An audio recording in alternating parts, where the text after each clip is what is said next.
Welcome to our community. Susie Thomas with you this morning. Very happy to welcome back Elizabeth Hand from Pleasant Wealth. Good morning.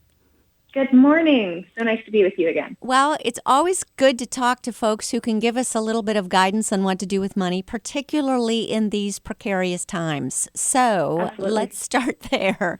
First of all, let's do a little background. Tell us a little bit about Pleasant Wealth and the services that you provide. Sure.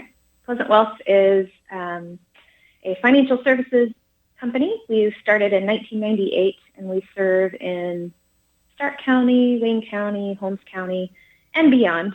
We're a little bit more virtual these days than we have been in the past. Mm-hmm. And we help people retire. So we love to have pleasant financial conversations, which is our tagline, that help people feel heard, understood, and just we like to create that candid, that safe, sacred place to have candid conversations about their finances. Which is a tough conversation. I wonder what is a good age to come in and speak with you, because there are so many stages in life where you say, I don't want anyone seeing my money where we are, because everyone feels behind. And you think, okay, well, right now we're just trying to get our emergency fund put together and think of ways to send the kids to college, and not ready to even talk to anybody about retirement. But that's probably not a good plan. It's probably smarter to start earlier talking about it. Yes? I'm just guessing. Sure. I always think it's good to start earlier talking about retirement, because the earlier we start thinking about it, the less money we actually have to put toward it. So for our firm, we like to focus. You asked when is a good time for someone to come and talk to us. There's a couple of different points where we find that we are at our best. And one is that like 3 to 5 year window right before retirement, where you're actually making the concrete decisions about Social Security or pensions or, whatever that is. Sure. But I know I spoke with you the last time when I was on that one of my focuses is working with women after they've had a life event. Yes. That kind of has rattled their whole worldview. That can be loss of a spouse through death or divorce, or it might be loss of a parent or a loved one, and they received an inheritance and just don't know where to turn. Yes. Because I often find that women have not had the safe space to talk about money. It's usually been delegated to someone else to have those conversations. And so when women have that life event happen, they often need a little bit more guidance. Yes, absolutely. So what should we be doing these days? Do we keep one eye on the stock market? Do we not worry about that? Do we just let it ride? Or is this a good time to be thinking of investing, or is this a time to be a little more conservative? We're in the middle of a global pandemic with an election coming up. And so I think people are like, Sure. what in the world? What is the smart thing to do? Right. This year has created so much uncertainty. That is a common question that I'm getting. Interesting, since you brought up the election, interesting fact, a lot of people have misinformation about an election year. What you commonly hear around is that an election year is more volatile in the stock market. But if you look historically, that's not actually a fact. And so what happens, though, is we have emotional volatility in an election year. Sure. And so there's that felt unsettledness. So as far as, whether now is a good time to be investing, if you're already invested, I always say stay invested. The only way you would want to take out money at this point is if you think investments are simply placing money in companies that are producing things or services for us. So if you think that all companies are doomed in the next 5-10 years, if you think that construction is going to stop, if you think that services are going to stop, then sure, pull your money. But oftentimes I find that most people are fairly optimistic because they see the impact locally in what's happening. So just construction, for example. I'm thinking home renovations. Right. I don't know if you are contemplating any home renovations right now or not. Always. It's a house, so it's always asking to be renovated.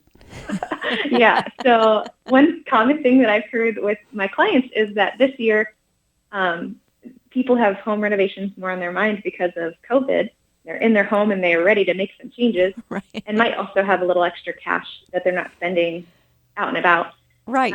You haven't gone anywhere, and you've just been staying home watching HGTV. So, yes, you want to do everything.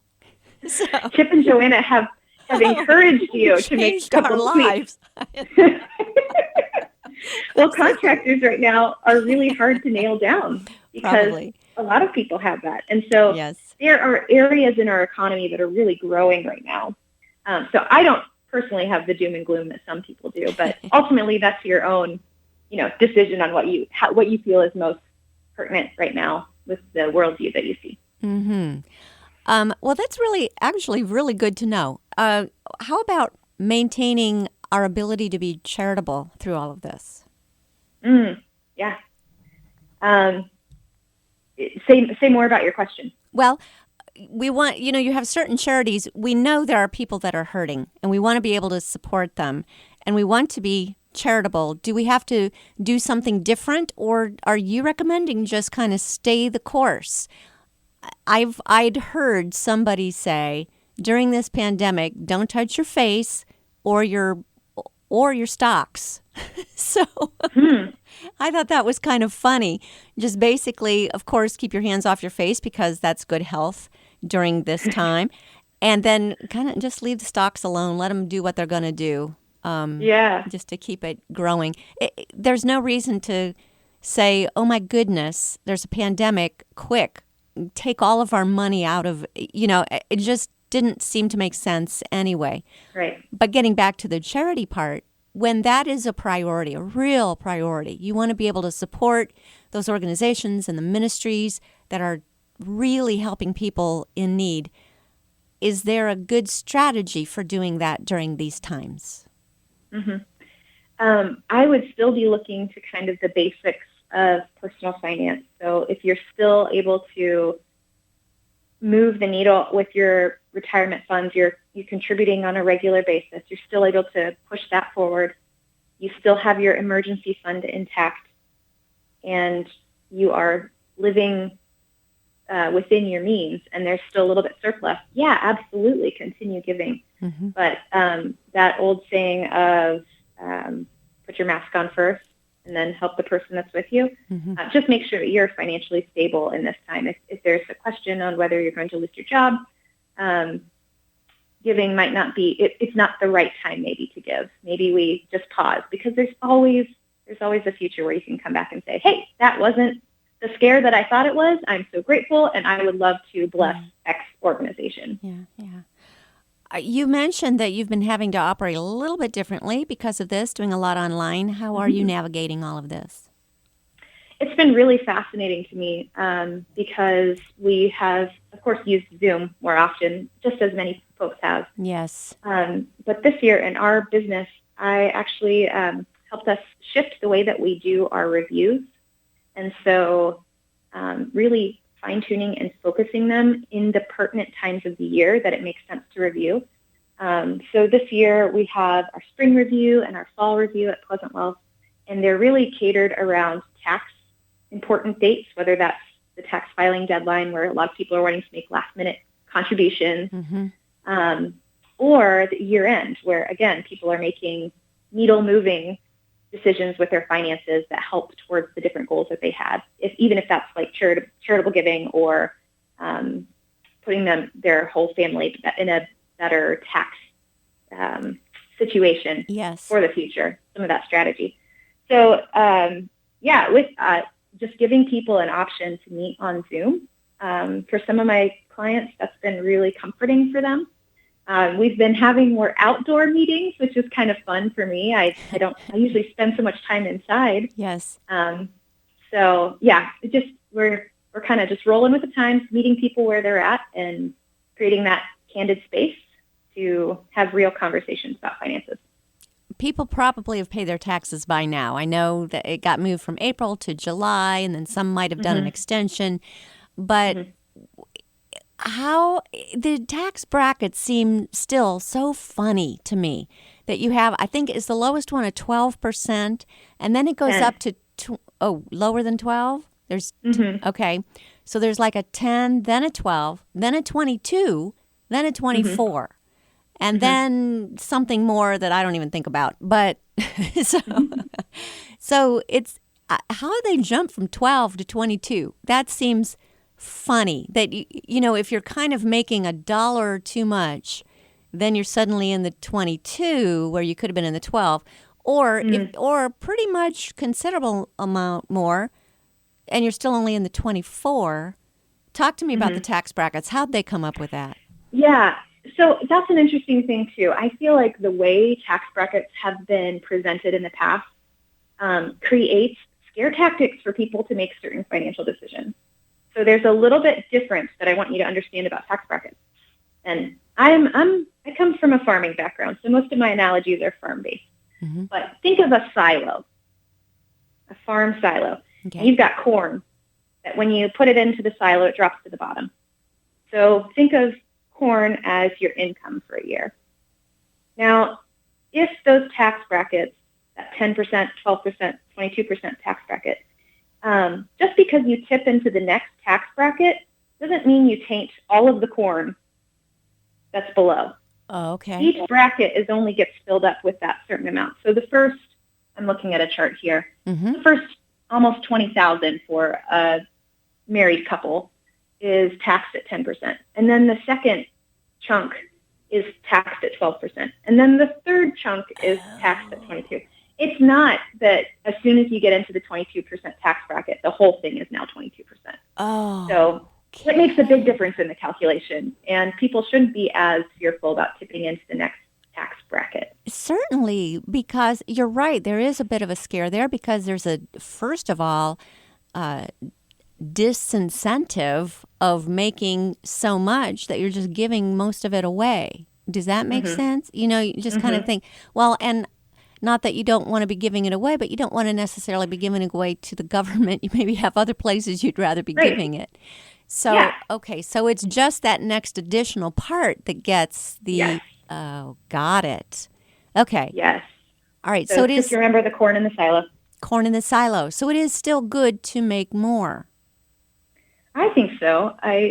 And there are still strategies that I put in place with clients that help them kind of manage their tax bracket. I'm not a CPA by any means, but I know just enough strategy, and I often work hand in hand with the CPA just to make sure that the client's tax needs are well cared for as I'm making the financial investment decisions. But yeah, this time of year, there are different ways that you can manage distributions or contributions or charitable donations that help you with the tax bracket piece of it. Yes. And should we be thinking of taxes first before we think of the rest of it, or last? I feel like if you think about taxes first, just going back to that same comment that you made earlier, it keeps you from wanting to make the money maybe that you are actually worth. Yes. And I feel like there's a mindset, a Midwestern mindset, we'll say, where we are so concerned about the taxes that we don't make the financial decisions that actually give our life meaning. Say that again, Elizabeth. That was good. Say that again. So in the Midwest, I have this idea. I'm calling it the Midwest money mindset. And it is that we have this feeling of responsibility, that we need to be responsible with money. And this comes out in a couple of different ways, but specific to taxes. We feel like we don't want to pay too much in taxes, and so we will limit some of our purchasing decisions, our income ability, because of this tax issue. And so we do not do things that make our life feel fulfilled for fear of taxes. Wow, wow, wow. That's a good thought. All right, we are speaking with Elizabeth Hand from Pleasant Wealth. We do need to take a short break here. We'll be back after these words. You're listening to Our Community. Welcome back to Our Community. Susie Thomas visiting with Elizabeth Hand of Pleasant Wealth. Learning lots, as always. We're just improving our financial IQ a little bit today. You really have a specific heart for women and where they are, and you've got some new activities that you're doing as far as being able to help women with their money. What are those, Elizabeth? Yeah, one thing I started this year was an online community for women to talk openly about money. It's located on Facebook, so you're welcome to come and visit. Join the group. It's called Pleasant Financial Conversation. It is an offshoot. I have a YouTube channel. I probably talked about that the last time I was on your show. But this is an offshoot from that because I wanted a place to actually hear the questions people have and respond to them.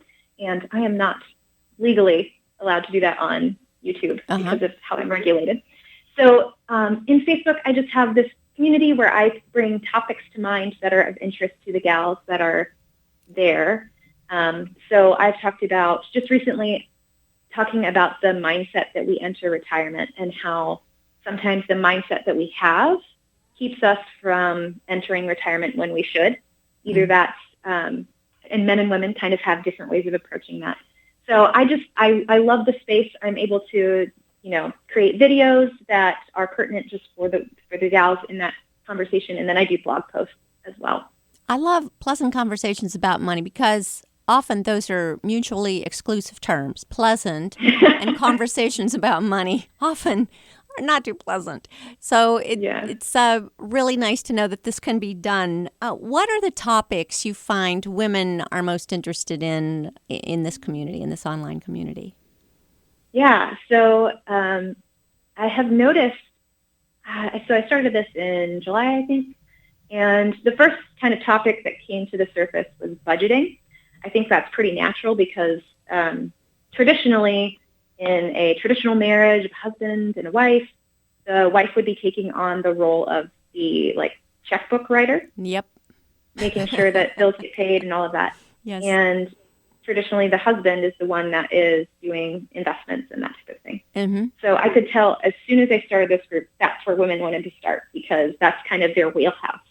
As I've been edging them away from that, talking a little bit about investments, a little bit about retirement and what that means to plan for it, I know that it's stretching them, but I know this is really where women need to be focused and increasing their financial savvy. Mm-hmm. And so I'm trying to do it in a way that is approachable, story format, and is engaging so that we can have the conversations that we need to have. Because I don't know if you've heard the statistic, but I think it's by 2030 that 2/3 of investments, of money, will be held and decisions will be made by women.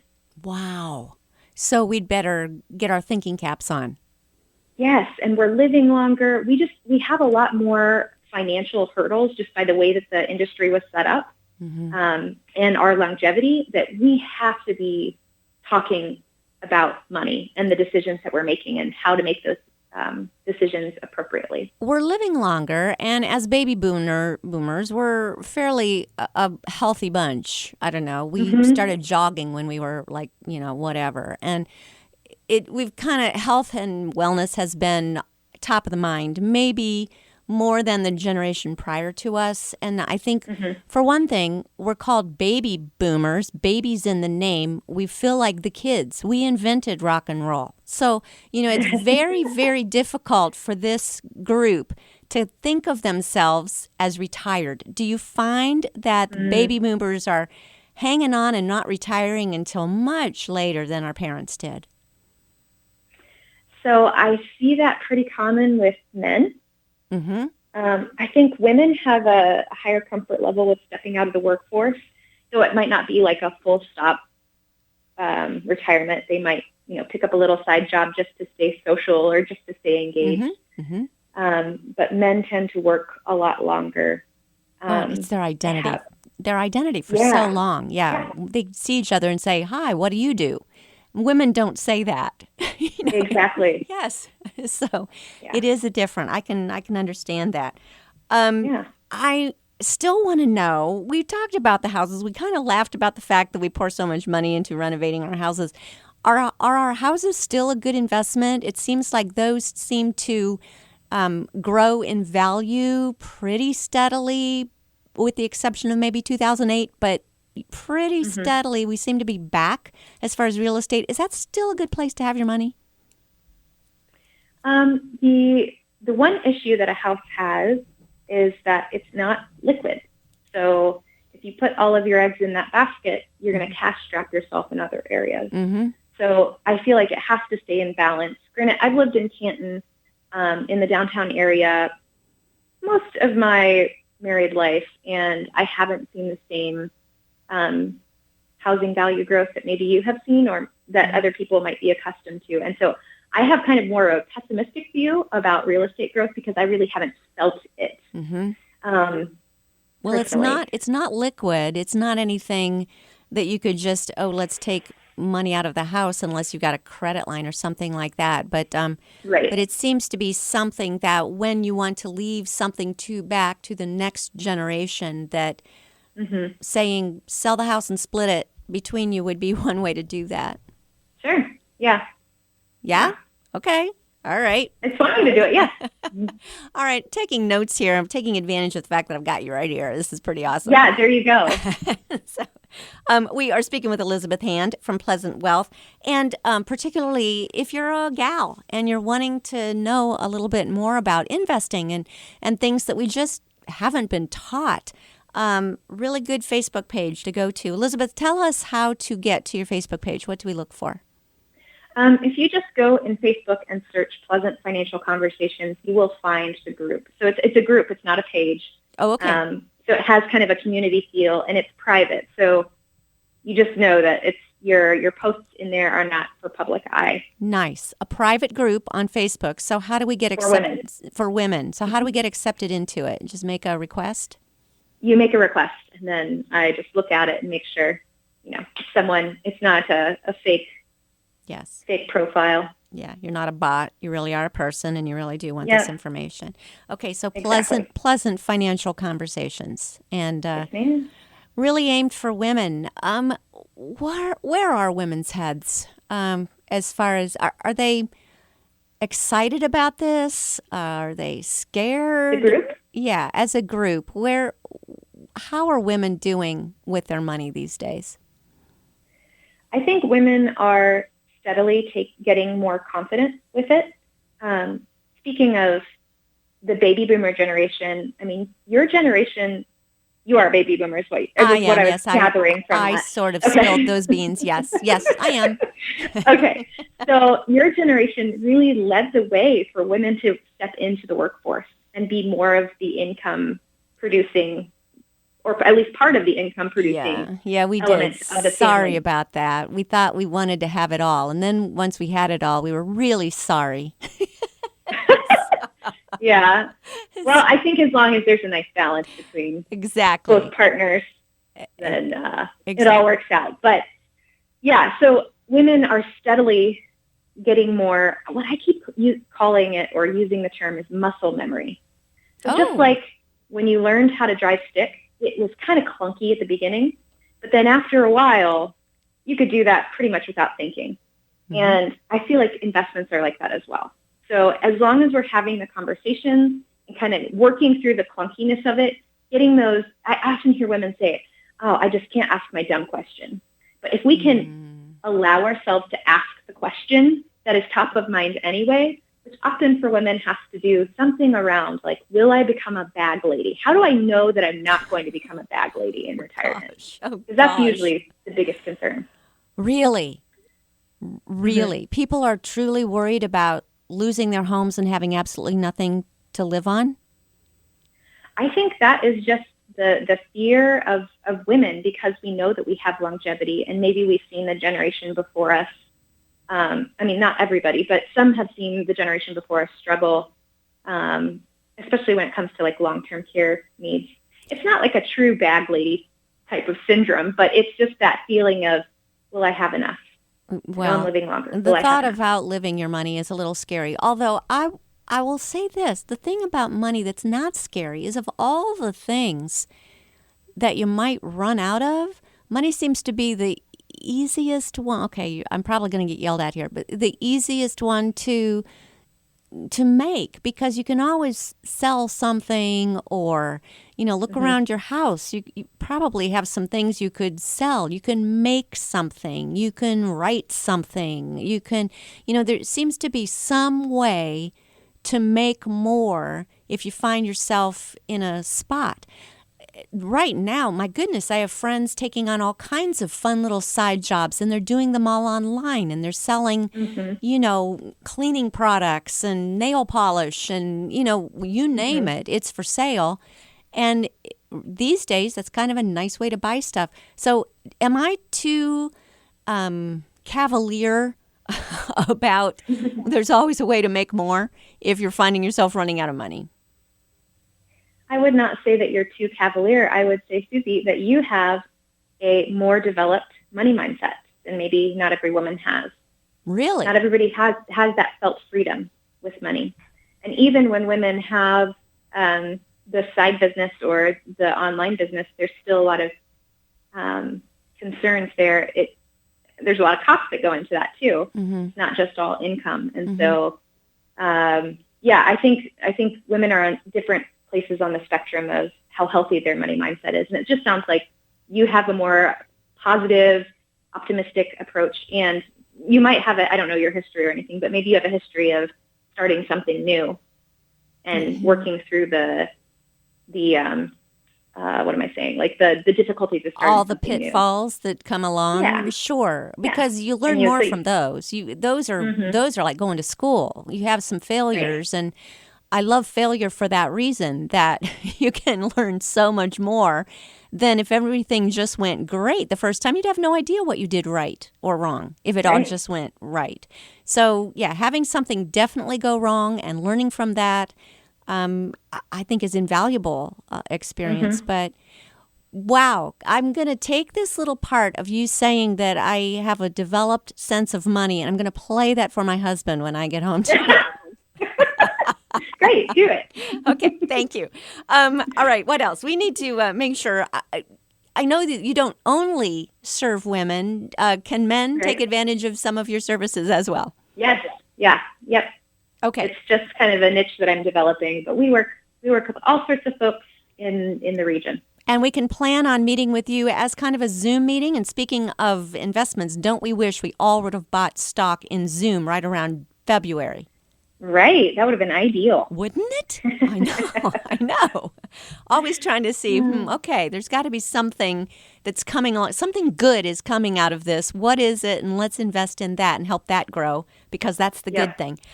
Elizabeth Hand, you are a delight. She is with Pleasant Wealth. Go to Pleasant Conversations About Money on Facebook and get a chance to meet with Elizabeth yourself. And I'm sure she'd be happy to help you with your own financial situation and getting ready for retirement and whatever else is down the road for you. Elizabeth, thank you so much for bringing all you do to our community. Absolutely. It's a pleasure.